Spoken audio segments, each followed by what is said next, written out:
Hi, lady friend. Got a minute? Welcome to the Women's Spotlight, Her Light, Her Story, a space where we celebrate women leaders, entrepreneurs, and creatives who are showing up with courage, purpose, and authenticity. Each episode, we shine a light on her story, the real journey behind the titles, the challenges, and the victories. Today, I'm so excited to introduce you to Tasha B. Wilson. She is a certified community health worker and she's involved in various projects.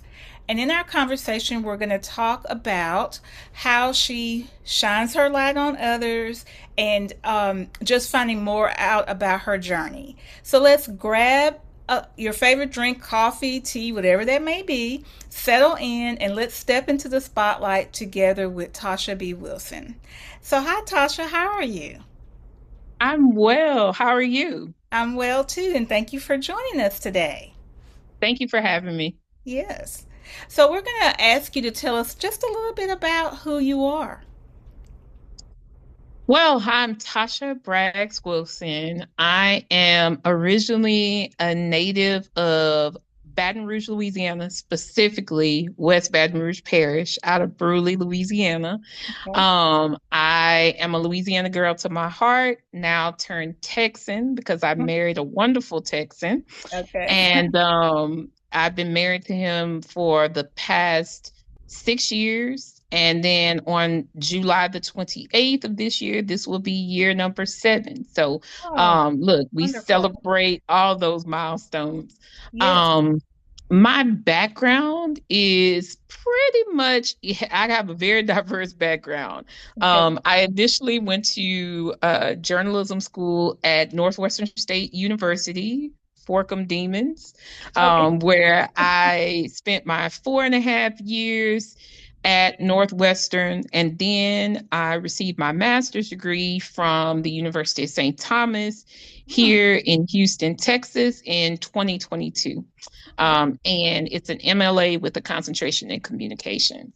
And so my background is pretty much a variety of communications, PR, I've done marketing, all of the things, and then landed, I want to say God led me to public health Okay. after education. Mm. And so I've been grateful ever since. So I've been blessed to work for an organization for a little over 3 years and have worked in other public health projects for um, quite a bit of time in different things and centered around caregivers, providing support, and just mainly showing love to the community, and bringing awareness to various items. So, and when I'm not doing that, me and my husband enjoy having adventures together.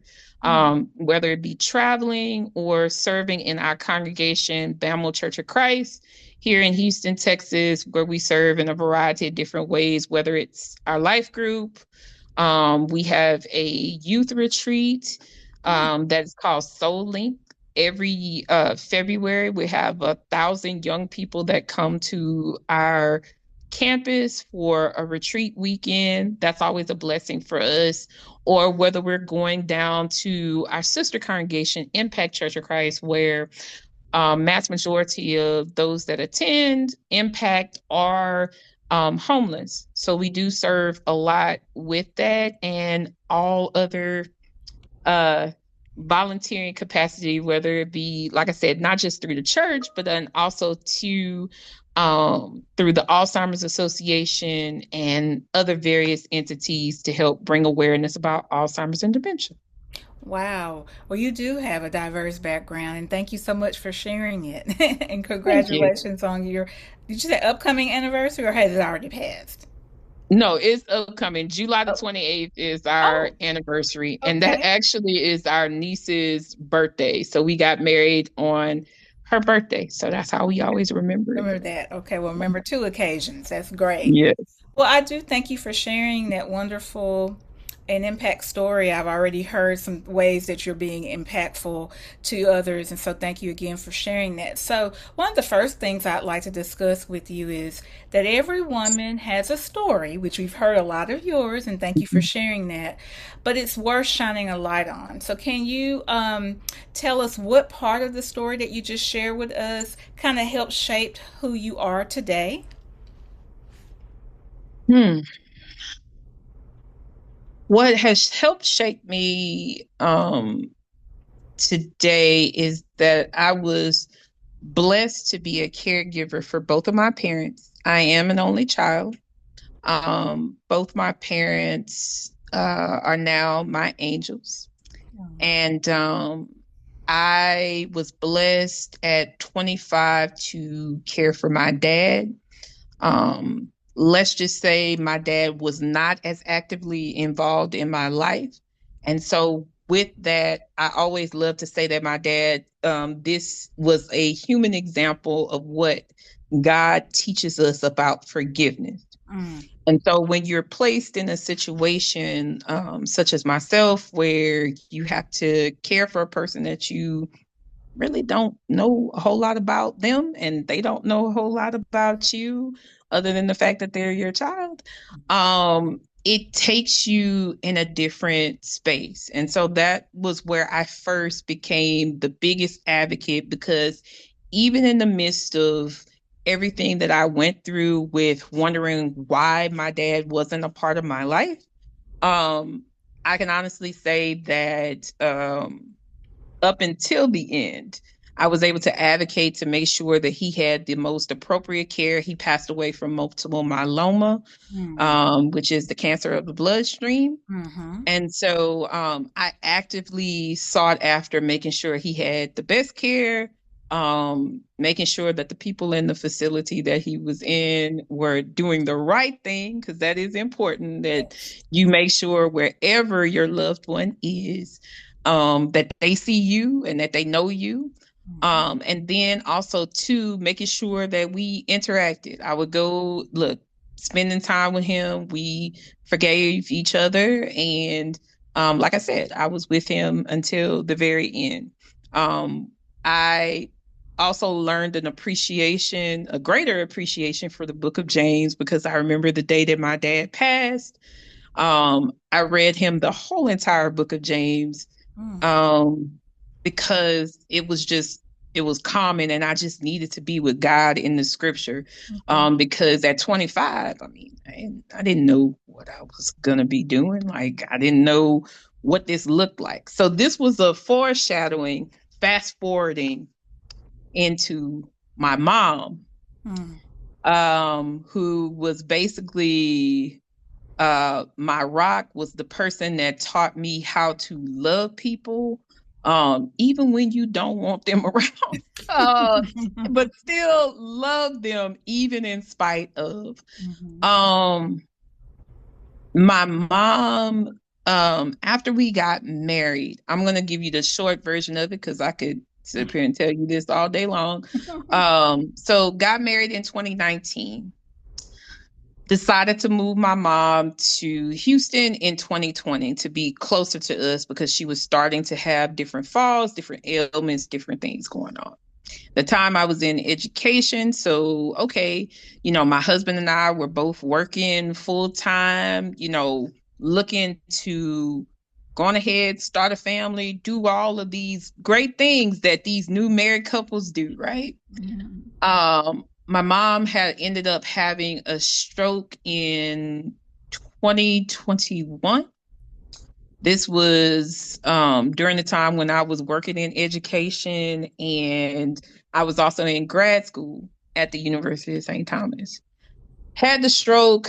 Um, Recovery was interesting, and it just kind of required both me and my husband to tag team. So here it is, we're in married life, new married life, Mhm. caregiving for her. Mhm. Then fast forward into it, then we get the diagnosis with Alzheimer's Mhm. right before right before I was defending my research And I want to say 2 months before I graduated from the University of St. Thomas. Hmm. Okay, Lord. So what am I gonna do with this? You know what I'm saying? Like, Mm-hmm. this is not what I signed up for. But I also became one of the biggest, both me and my husband, and that was the difference. See, when I when I had my dad, I was single and praying, Lord, bless me with a mate, because I don't know if I'll be able to do this one. Blessed me with the mate, and then became we both became advocates, and whatever we didn't know, we was gonna learn it. And my Mm-hmm. husband is gonna learn it too, because he would tell me stuff that I didn't even have time to sit down and process because I was too busy going through all of that. So what motivates me is the fact that as an only child, um, I feel like we have to take on so many different things, and I can sit up here and I could be angry, upset, whatever. But I decided that being an advocate for the situation, learning about the situation, and then allowing God to teach me in these moments. Now, Mm-hmm. I'm not saying that there were moments that me and the Lord had conversations where it was like, come on now, bro, look, this is a lot. And I don't understand what I'm doing. But I had to trust him Mm-hmm. in the midst of that. So with that, it helps me to empower me every single day, because I always love to tell people I advocate for kids all day long to make sure that they have the services and everything that they need. Research facilitation, making sure that you have the information as a community health worker. And look, pray that you will be active and proactive in getting these screenings, getting certain things done, that something will trigger you, but you can't say the information wasn't presented to you. Right. So that is my driving force each and every day. And that's what I wake up to all the time, and just try to remember that in the back of my mind. Well, So that's wonderful. Thank you for sharing that. I know we talked a little earlier before, and I had heard part of your story, and I told you that I went on that journey with my father. mhm. So I definitely understand, and thank God my husband was able to help me too. But it's a blessing to be able to do that for them because they did so much for us. But it can be a little challenging some of the times when you're going through it. So God bless you for caring for both of your parents. Um, and so I'm going to move into asking a little bit about your leadership because we know leadership can be leadership can be in the home. It can also be in the workplace or just in our surrounding, our environment, or our community. So every woman leads in her own way. So what is the heartbeat behind how you show up as a leader? Servant leadership definitely is my heartbeat. I I love feel like that. it's my heartbeat, it's my love language. And I show up, I may not always be well liked, but I believe in also being present in the moment, whatever that situation may look like. Okay. No matter how much you may dislike the situation, Mhm. you still have to show up and be able to work through how is this going to be working in the best interest for any individual. Mhm. For example, we know that our system is broken, our healthcare system is broken. We got systemic racism that continues to plague that. Is it disheartening? Absolutely. Do I cry about it? Absolutely. um, but I still show up and I still try to give my best in every situation.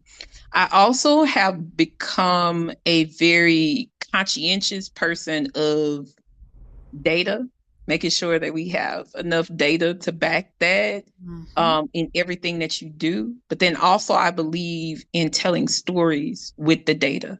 Our stories are powerful. Our Mhm. stories are what move and shape movement in the policies and various things. And if you don't speak up about it, who else is going to know? Right. Um, I also love to encourage other folks to not be silent. And the reason why I encourage them with that is because a lot of times, and I can say with my mom, I love her to death, but she was in that generation, that prayed away generation, and there's Yeah. nothing wrong with prayer. Mm-hmm. Okay.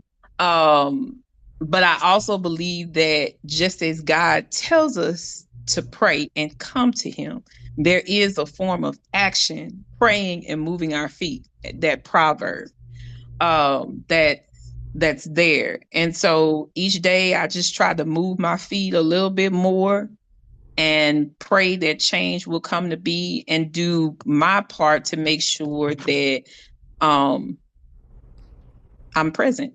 Mm-hmm. And that's the important part. Well, thank you for that. I'm sure the people that you're present for really appreciate that as well, knowing that we do go through a lot of hard and challenging situations in, as you stated, the healthcare system. So again, and it's a lot of our institutions are really going through that. I see it in the school system. And Right. It is sometimes in the that, school system as well. yeah, and it's and I know you said you that it was part of your background as well. So but I do think it takes people like you to have and show their light so that the people that you are impacting, somehow they're getting what they need, because if it is Absolutely. broken, we don't want to say, oh, it's broken, I'm not going to do anything about it. So thank you so much for continuing to help them, no matter how, what you may be seeing Right. from your viewpoint. So thank you for that. Thank So, you. so we're going to shift just a little bit, and we're going to talk a little bit about some self care. And so we know that self care looks different for everybody, for different women. So, what do you, Tasha, do for yourself as part of your self care to help you protect your energy when life feels overwhelming? Whew. um I am proud of myself that I've continued to take initiatives to improve my self-care and seek it out. So first of all, acknowledging the fact that you need it. Mhm. That's a big win. Right. Okay. But the second thing is I do have 3 dedicated days that I journal, and I Mhm. take deep dives. It's Wednesdays, Saturdays, and Sundays. Wow. Um, and I don't care if it's a prompt, I don't care if it's writing out scripture. Like this weekend, I was in a our ladies class. We're in a study of First John. Mhm. Our women's minister, she is taking us through First John, and I love Sister Gail, because sometimes when she takes us through the word, you wonder like, where are you trying to go with this? But when I sat down and I started journaling, it's like, now I get it. You know what I'm saying? About us being the light. Mhm. And so examining the fact that God is this 24-hour light. I'm talking about First John and 1, where he talks about in me journaling, dang, you a 24-hour light. And sometimes in it, they talk in the scriptures about how there is no darkness Mhm. in God. And Right. to us in the eye, it's kind of like, whoo, they got a lot of darkness going on right now, Lord. Like, how you being the light in the midst of that? But just the Mhm. fact that God can never, ever be that darkness. So I was able to sit down and journal it out, look at it, and just really just be like, wow, that's really encouraging. So journaling. Okay. I do subscribe to therapy. Now, I do believe in prayer, but I Mhm. also believe in therapy. And Okay. I have a continuous meeting with my therapist to unpack some things. Mhm. Because I'm going to tell you, as an only child, I don't care how you look at it, as only children, we carry so much, and people don't even understand that we are mentally carrying it up here. Mhm. You know what I'm saying? So Mhm. sometimes I gotta get a safe person to just dump it all out. It's not my best friend, because so my best friend is an only child. I got one that has an only child, and then I have another sister friend who she got siblings.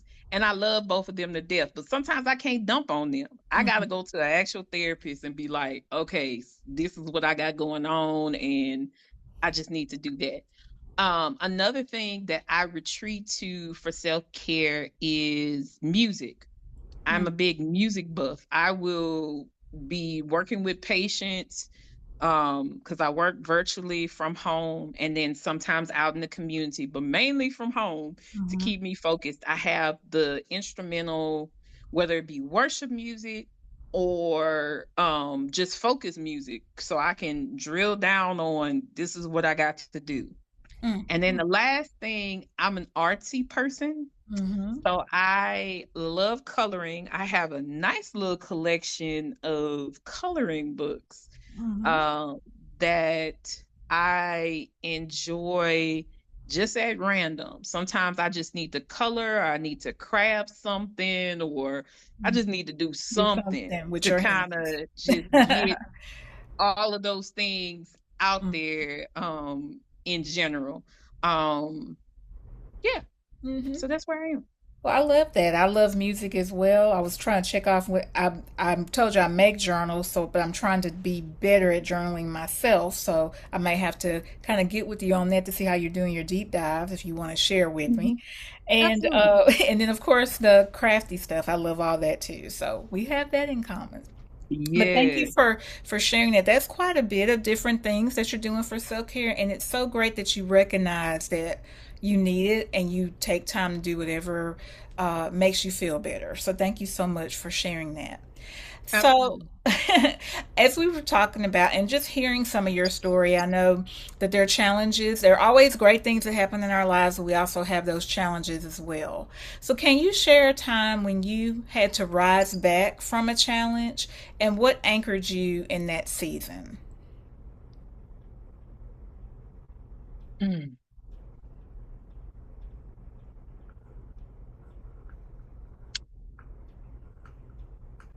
I am going to say that it was when we had to put my mom in hospice. And the reason why I say that was because I was still trying to work. I was still trying to work. I was still trying to be all the things. I was suffering and I just wasn't. No, I really wasn't trying to tell nobody because I didn't feel like explaining to nobody Yeah. what was going on. Mm. So my at the time, my director, who is also an only child, and I say this with nobody but God, she sat me down. She said, "Look, you go sit down and focus on your mom. You are good over here." Because in our minds, you know what I'm saying, at the time, I hadn't been with the company like a full 2 years. And you have that stigma, just Mhm. got to this table. You know what I'm saying? Like I really love what I do and they gonna fire me. She had to tell me, you're good. I want you to go sit down, be with your mom, Yeah. and refocus that attention. In that same token, that was also when I had to make the decision to place my mom in hospice because when you have a loved one, and this is my experience, but it worked for everybody. Dementia and Alzheimer's looks different for everyone, but it had gotten to a point where nothing that we were doing was working. I could sit up here and try to advocate for my mom all day long. I had done all the things. I made the documentation, being mindful of the medications. My husband and I was there all the time. Like literally, we had basically moved into the medical center and was there 24 hours a day to make sure that they were good. Um, when I had to make that decision, I remember God saying so clearly, I've already given you the answer. I Mm. just need you to accept it. Yeah. and I burst out into tears. So I say that that was a challenge, is that sometimes we are fighting situations. God done already gave us the answer. He done already gave it to us. Now we need to accept whether or not we're going to move forward with it, or we're going to just keep bucking the system and we're not getting the same results. And that was a reality for me, that at the end of the day, Lord, you have this control. Mm-hmm. And that whatever experiences that I had prior to, Mm-hmm. look, that's a wash. This is new. This is a different experience. So Mm-hmm. I always have to come to the experience with fresh eyes. Every experience with fresh eyes, and realize that you've done everything possible, and nobody can take that away from you. But Mm-hmm. I've been with you this whole entire time. So this is how you need to move forward. And so when I did, it was a blessing, because it was a release that I didn't have to be all the things. Right. God still took care of me and my husband, even in the midst of that, because at the time we were, we had an accident. My husband had been laid off and was trying to find another job. God took care of us, even in the midst of all of that. But I had to be willing enough to surrender that. Mm-hmm. And surrender is hard. Oh, yeah. It's hard. It's Mm-hmm. difficult. Mm-hmm. But you have to do it in order for you to be able to move forward. Right. Well, So, thank you for, again, I'm certain that's a very difficult story and the place that you found yourself in, but thank you for being willing to share that with us, because there may be some lady on here that may one day watch this and may be in a similar situation, and your words could possibly help her get through this. So thank you so much for sharing that with us. So when, there are times when we have to think about, um, this is hard, this is a challenge, I don't want to do this. And then we get past that and we realize, okay, God, you brought me through this. I can't believe it. mhm. Um, were there certain practices or maybe routines or maybe even a mindset that helps you stay resilient so that you can continue to lead and care for others? um, I just believe that my mindset is really staying plugged in, definitely staying plugged into God. Hmm. Um, and then most definitely, my husband and I, we pray a lot together and then separately. So we stay just in the word. And then I also practice something. I have a time of silence where I just allow God to just speak to me in my mind, Okay. you know, just Mm-hmm. that time to just, I don't need to think about nothing. I don't need to be in a rush to do anything. Just let me just hear from you, Lord, whatever comes to mind, so I can just make sure that I'm hearing back what he's trying to tell me. Like that's vitally important, Mm-hmm. because we could be rushing and trying to do all the things and different things, but sometimes you just need to slow down. I also, and I hate to say that this would be a practice, when certain things sometimes get overwhelming from me.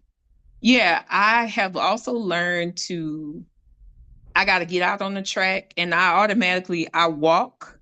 But then also sometimes I just rest. Like I just really just unplug everything and just, I'm not doing nothing. I'm not thinking about nothing. I just need to rest. I don't need to be productive at this very moment in time. And sometimes that is the biggest game changer. And I also don't need to go anywhere, because, I'm an extrovert, but I have noticed that a lot of times I have to unplug, because, as one of my sorrows say all the time, it gets too peoply. And um, so you know what I'm saying? And sometimes my peopling skills are tapped out. Like, you know what I'm saying? So I don't mind unplugging and just being like, Lord, it's just whatever. Let me just either craft all day, sleep all day, or let me just go walk about 5 or 6 miles, just Mm-hmm. me and the music, and just be like, Mm-hmm. I just need to be in the presence of just that. Mm-hmm. So that's really important to me to kind of keep me resilient and then come back once again with fresh eyes to every situation, um, so that I can be able to move forward and make the best decision. Right. And I love how you said that. It was almost like you're taking a pause and you're resetting, which is what I like to tell like with women I work with. We sometimes we just it's not that you can't do the work, you don't want to do the work is hard. Mhm. Sometimes it's just that I need to step back for a bit. I'll be back to do it, tomorrow, whatever, but you have to sometimes I love how you said it. You said unplug. You just have to unplug yourself and say be intentional about it. And I love all of what you just shared. I hope again, if somebody's listening to that, they can understand it is totally okay sometimes just to say, I need to just step back for a minute. Let me pause. Let me push the reset button. Now I'm ready to go back. Because you can't be what you need to be to people if you're burned out, if you're tired. Absolutely. So, Absolutely. so I love how you said that, and I'm so glad how you emphasized to be unplugged. So remember that, ladies, unplug. Please unplug. So as we begin to wrap up, I want to ask you, what advice would you give to a woman who feels like her light is dimming? Whether that's, I'm just going to say, in her personal life or her workplace environment. How would you tell her, um, if her light is dimming? What would you tell her to try to get her to realize that that light is still needing to shine?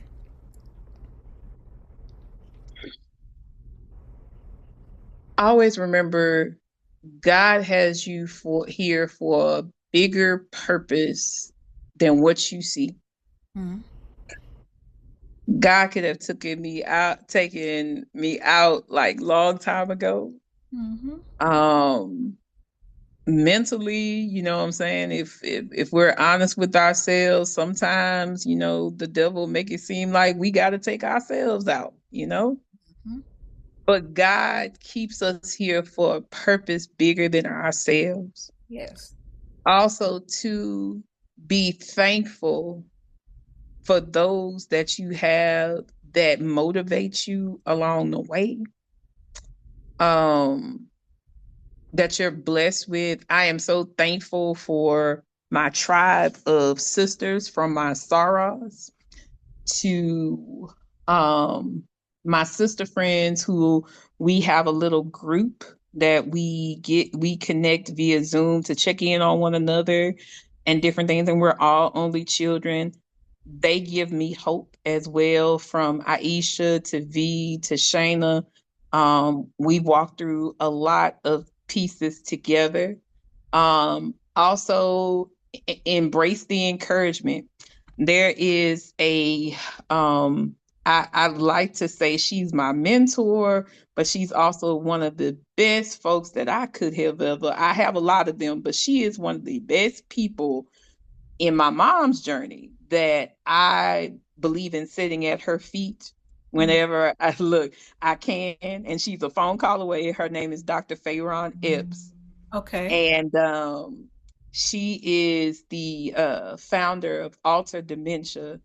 And she basically was the angel that helped walked me through all of the pieces that, what I'm saying, like as far as my mom is concerned, Mm-hmm. with dementia and Alzheimer's. So have your tribe, Yes. lean into your tribe, but then lean into God even more. Mm-hmm. Take that time with him and realize that your purpose is valued, it's needed. And if others don't appreciate your light, listen, God has something so much better for you on the other side. You just have to walk through it and just keep striving to be the better version of yourself than what you were. um I always like to say, And one of my coworkers actually told me that she said the only competition that you have Switch yourself. is to be the better version of yourself tomorrow than you were yesterday. Yes. And so I hold fast to that. You know what I'm saying? I can honestly say from 25 in caregiving to now 44 and trying to become a mom, trying to do all of the things, man, I thank you, God, for how you've kept me in all the ways. No matter what I do, say, whatever, I'm thankful. Mm-hmm. So, and always have, last thing, always sit in gratitude. Mm-hmm. Gratitude is vitally important. Mm-hmm. Be grateful for the big wins, the small wins, and any of the in between wins. Mm-hmm. Make sure that you are keeping tabs on your wins. Well, thank So, you again. Great advice. Great advice. So, one last question that I have is, if you could tell Tasha, the younger Tasha, one thing, what would it be? whoo, Maybe that 25-year-old Tasha. girl, it's so greater on the other side, no matter how much it was worth the wait for marriage. Mm-hmm. It's worth the wait for these children that we trying to get and that we will have. Mm-hmm. It's worth the wait.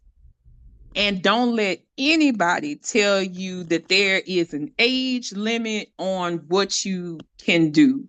Because just, I can honestly say that 25-year-old Tasha, even into 30-year-old Tasha was good. She was trying to figure it out. It was a mess, but she had to get through these messes to get to the person that she is now. Now I am walking in being unapologetic, just boldness about like where God wants me to be, but then also realizing that where you think you may need to be, God may place you in something that you never expected for yourself. So be open, be ready. And look, when you tell God, I just want to, I just want to be a servant for you, don't be surprised at where he takes you. You Mm-hmm. know what I'm saying? It's true. Don't be surprised and just be ready and be open and then cherish those that's around you and that show up for you. And even if nobody else shows up for you, you make sure you show up as much as you can for other folks. And sometimes you got to teach people how to love you. So, Mm-hmm. yeah. Another great bit of advice. So again, we appreciate that.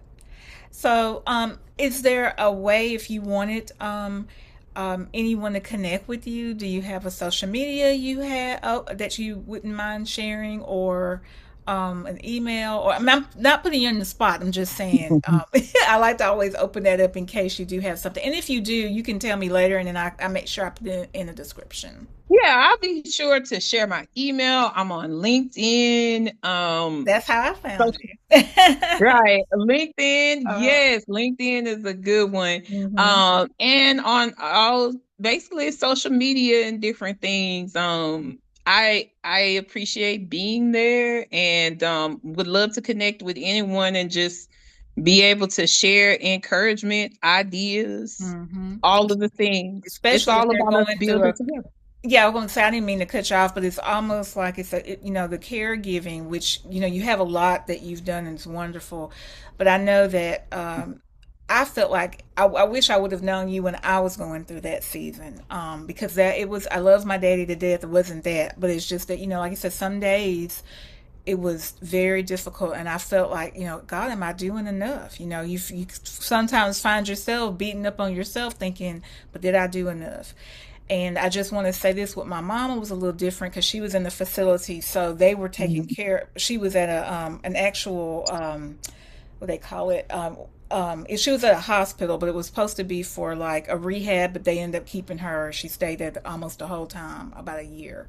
But they were people who cared for her, and we were there all the time. But Mhm. with him, yeah, it was a journey of we did not want to put him in a nursing home, and we kept him home with us and loved him to death. And we had some great times, but it's just very hard. So I just want to say that because somebody might need that. And you now have someone who could help walk you through that, can help advocate or show you where advocates might be. So did you said you're on LinkedIn? Is it Tasha B. Wilson on LinkedIn? It's Tasha Braggs Okay, Wilson yeah, that's okay. on LinkedIn. And also it's Tasha Braggs Wilson I'm on Facebook, Okay. T Nick 82 for Instagram. Um, Pretty much you'll always, well, and how they'll know me is that I have pictures. So one of the great things that me and my best friend, because my best friend as well as our other sister friends who are in the same group, we all lost our moms to dementia and Alzheimer's in the same year, which was 2023. Mm-hmm. And so my best friend and I, for Mother's Day, because both of our moms are born in May, we do a photo shoot. And shout out to Lonnie London, who is our photographer. She has been blessed to do our shoot since the beginning. And so that's how we celebrate Mother's Day each and every time. So you'll know, look, you'll always know because I always have the multiple pictures up there in the collage of us because that's our way of remembering our mom's legacy. And then prayerfully, if we're blessed to have daughters or even our sons, you know what I'm saying? The boys gonna need to know them too. They will know their grandmothers and what impact that they've left, because I think that's one of the things that me and my best friend realized is like, you know, our moms meant so much to us, and we think of impact as being this wild grandiose thing, but the impact was like, you have set the tone for me. You've not only loved me when I couldn't even love myself. And I look at both of our moms as like, you taught me what God love was, even when I didn't want it. You know what I'm saying? Well, I wasn't even loving myself. Mm-hmm. And so I hope that that will be something that I'll pass on to my children. And I know I'll pass it on to my godchild and my adopted nephews. They get to experience that. So Well, that's very sweet, and glad to hear that y'all do that. So I'll make sure I put that information in the description as well. yes. So, thank you for joining us on the Women's Spotlight, Her Light, Her Story. And I hope today's conversation with Tasha inspired you to keep shining your light and walking confidently in your own story. If you love this episode, be sure to subscribe, share it with a friend, and join me next time as we continue to celebrate the incredible journeys of women like you. Until then, keep showing up, keep growing, and keep shining. And see you next time, my lady friend. Thank you, Tasha. Bye.